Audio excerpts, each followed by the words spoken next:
老爸，停一下，怎么说？能不能折回去我们刚刚那个酒店？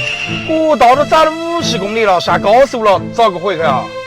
我那书包和作业落在那儿了。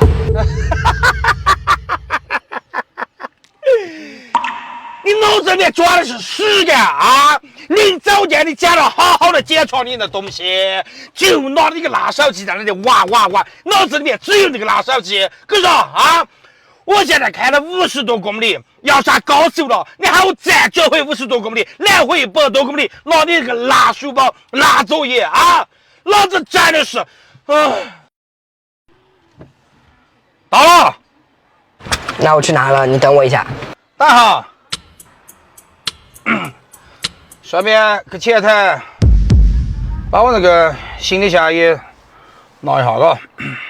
啊！